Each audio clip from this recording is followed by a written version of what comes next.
Okay, here we go to another episode of On the Wrist from Off the Cuff. Today we have another awesome Seiko update for you, proudly facilitated by the folks at Belmont Watches. Definitely check them out, whether it be for, you're trying to buy something new, you're trying to buy something used, whatever. Definitely check out their stock. They're local here in San Diego, and I can attest to really great customer service as well as a really keen eye in terms of their selection and what they'll have on hand. Today we're going to be looking at some cool Seikos, a little bit about the brand. Seiko was founded back in 1881.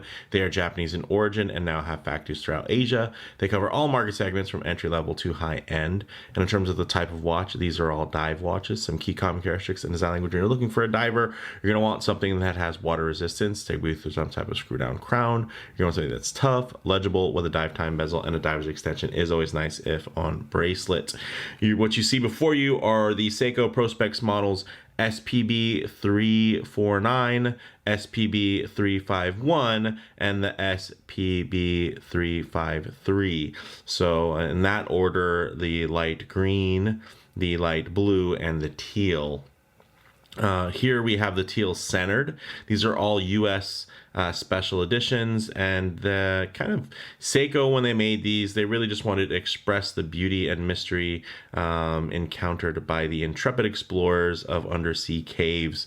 This expeditionary design, this extraordinary design is available again exclusively through US special edition, and these feature textured dials evoking some of the changing tones of minerals and stone deposits within the cave walls. These have a $1,500 MSRP, but I'm sure Belmont Watches will be selling them for probably a little bit less than that, so definitely check the links down in the comments below or in the description below for the full lowdown. So with all that said, let's go ahead, zoom the camera out, get these pieces in hand, and take a closer look. All right, guys. Well, as you can see, they're all pretty much going to be the same, but this one had the least amount of wrapping on it. So, and it happens to be my favorite color combination of the set. So I'll really be focusing on this one, but I do want to just get some side-by-side comparisons so you guys can get an idea. The light green versus the teal.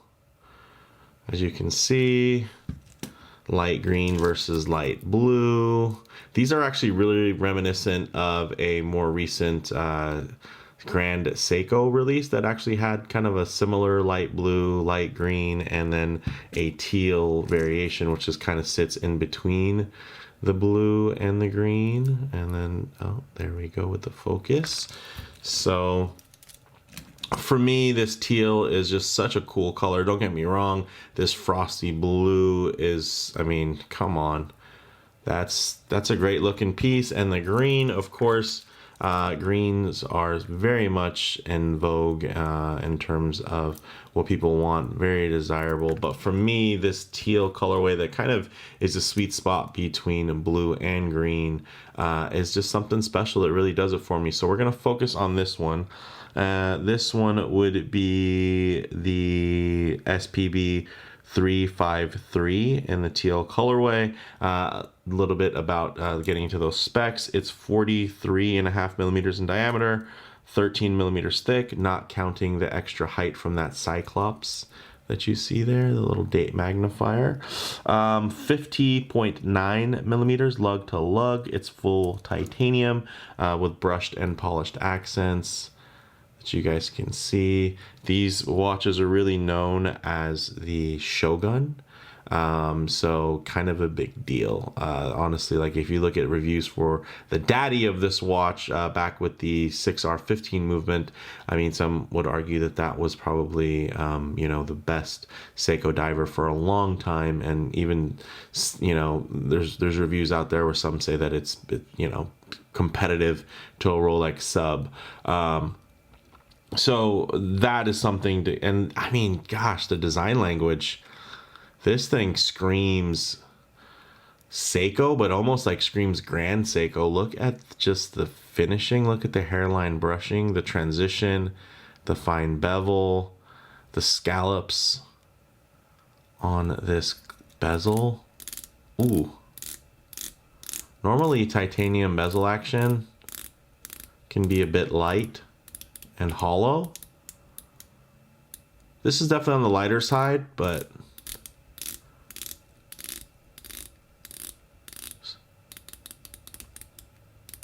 still enjoyable nonetheless.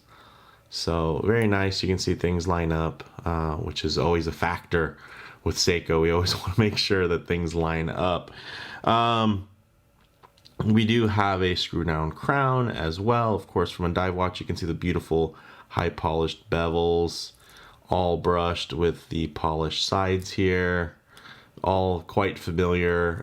One thing that is a bit of a letdown is that they didn't update the folding section. Most watches within this range from Seiko actually do have a milled folding section. This is still titanium though, so I think that might be the reason why they didn't update it.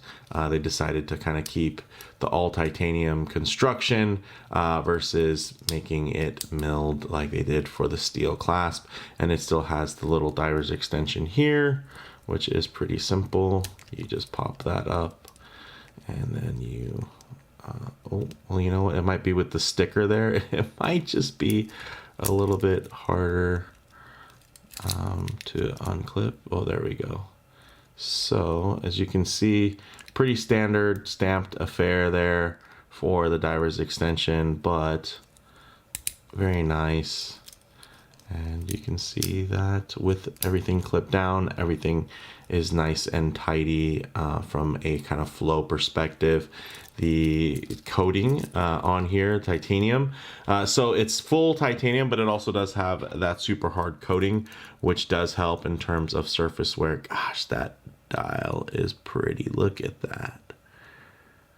I will say it's not quite to the level of texturing that you would find on the corresponding Grand Seiko dial, but I mean, for a dive watch, this is a standout dial. I mean, it's wild. So, and then you can see really perfectly framing the date there, that date magnifier. It has everything just magnified all the way up. So you can see it actually makes quite a nice noticeable difference, which I can appreciate. So I don't really mind the date magnifier as long as it's doing its job like it is doing here really nicely. So we are getting sapphire that's flat with an AR coating. We're getting 120 click bezel, that beautifully loomed and shielded 12 o'clock bezel pip there, as you can see. So there you don't have to worry about any type of patina developing or fading on that. So that is always a really great feature, something that I always appreciate with Seiko. Then you have this aluminum bezel insert that has been coated, and you can see it has a nice kind of grayscale on there with the reverse layout here, and then the other way with the darker indexing. So I think this is really, really handsome. You know, I think it would have been nice if they would have done something that was kind of more 3D in terms of it was a solid piece of steel and then they just kind of milled it out. But I will say this does look really nice in terms of the color play that they did and the gradation and kind of the different choices that are there. The movement inside, although you can't see it, is a Seiko 6R35. So 70-hour power reserve, 3 Hertz movement, plus or minus minus 15 to plus 25 seconds per day. Maximum accuracy, chances are it'll be much better. I mean, the ones that I have are typically somewhere between plus and minus 2 seconds a day. It does have the Sprawn 510 mainspring, so it is better in terms of anti-magnetism from that perspective. You do get these nice raised indices there, you can see. And then the fine textured dial, date at 3 o'clock with magnifier, polished and brushed hands, Seiko Lumibright, which does have a two-tone character to it, so I'm looking forward to showing you guys this one in the darkness and low light transition. 22 millimeter lugs, which does have this bracelet taper down to 18 millimeters, so that's It's a really nice taper, 3-link style. It's actually solid, so these are all single links. They've just been contoured to look like 3 links, and they do a pretty good job of that.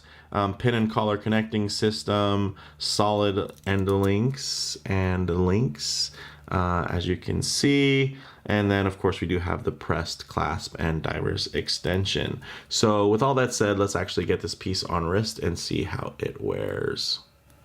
All right, guys, as you can see on my 7.5-inch wrist, wears really, really nicely, nice and flat. Check that out. I love the way it lays, nice and flat. Just reminds me of like a low slung supercar. It just has that kind of wide stance to it, especially with the 22mm lugs. So if some of you are looking for that or missing that from your Seiko divers, because a lot of them have been kind of shrunken down, and then also getting the lug width shrunken down to 20mm, this is definitely a return to that more overbuilt look. And I mean, this was one of kind of the top dogs in terms of Seiko's diver lineup. I mean, this sat, you know, well above the Sumo or the Samurai as kind of Seiko's most premium until you started getting into kind of the Tuna range, and then of course the Marine Masters. So really, really nice. Gosh, that dial is pretty. And then of course, you know, as you can see, it would wear just the same except with a light green or a light blue here. But it looks really good. So with that said, let's actually get into some loom shots, low light transition, and closing thoughts. Okay, let's go ahead and hit the lights here. As you can see, fantastic Seiko loom, and the two-tone will come into play in that everything is kind of actually glowing blue except for the loom pip and that minutes hand. So very nice, quite distinctive, especially for dive timing, which is really great. But one thing I do like to work into my loom shots is a bit of low light transition, because you're not always going to be out in the middle of a field enjoying direct sunlight. A lot of times you're going to find yourself coming in and out of buildings, walking underneath overhangs, or maybe just hanging out underneath the shade of a tree, maybe just spending time in your favorite automobile. So it's always nice to see what these colors, textures, and finishes render like in less than optimal lighting. Wow, look at how uniformly the light is gliding over that bracelet. The brushing on here is definitely very, very special, very Presage-like even in terms of how nicely that is done. It reminds me a bit of the way that the light glides over my titanium Sarks 055 Snowflake Presage model, which also has the hardened coating over the titanium construction. So really, really nice, guys. Ooh, look at this dial. The way it just picks up and plays with the light while still being really quite legible is nice. It's very commendable from that perspective. But guys, again, big shout out to Belmont Watches for giving me the opportunity to be able to kind of give you an example of this awesome kind of 3-piece release. And, you know, in terms of my pick, yeah, this teal dial is really special. I'm really struggling to not ask them what kind of pricing I could get to keep this one, because it is really, really cool. I do like this. The titanium, the way it wears, it just adds something to it. So closing thoughts on the wrist feels surprisingly Grand Seiko-ish, honestly. From the dial to the case shape and the finishing, there's something that just feels ultra premium about these. And then although these haven't really changed drastically from the original Shogun models, those were already, you know, so far ahead of models like the Sumo or Samurai that they still hold up even to this day, which is nice. So in terms of model variants, these are kind of the 349 light green, the 351 light blue, and then the 353 teal. In terms of comparable models, you know, at $1,500, it definitely puts it in more competitive waters. But I think with the full titanium construction paired with these gorgeous dials, combined with all of Seiko's in-house heritage, diver significance. Yeah, I think it helps these not to feel, you know, completely overpriced. Because you are getting a lot. I mean, yes, there are micro brands that are doing similar things for less, but at the same time, you know, this is an in-house brand doing its own thing, doing Seiko. This is a Seiko doing Seiko things. I would say that the brands that can offer you very competitive comparables oftentimes are not doing their own thing. They're doing somebody else's thing. They're just doing it for cheaper, right? So there's always going to be that hangs over. And there are some really great original models that are out there, don't get me wrong. But I do think it can be sometimes undervalued, you know, in terms of the fact that, yeah, this is a Seiko that looks like a Seiko. It has Seiko design language. It has a Seiko movement. It has everything is just, it all comes, you know, from the same place, which I think is very, very impressive and tends to be underappreciated these days, especially in a world where we can kind of have things a la carte, where you get this movement from here, this case from there, this bracelet from there, this clasp from another place. It is kind of nice to have Seiko just putting it all together for you. So bottom line from me, you know, these were really handsome in the photos, but they are definitely way cooler in the metal. And this teal dial 353 would definitely be my pick of the bunch. But honestly, you can't go wrong with any of these. So if you dig the light green or the icy light blue, chances are you're going to be pretty thrilled with these watches, because I don't know, there's something about the titanium that actually makes these feel great, because they feel still very sporty and toolish.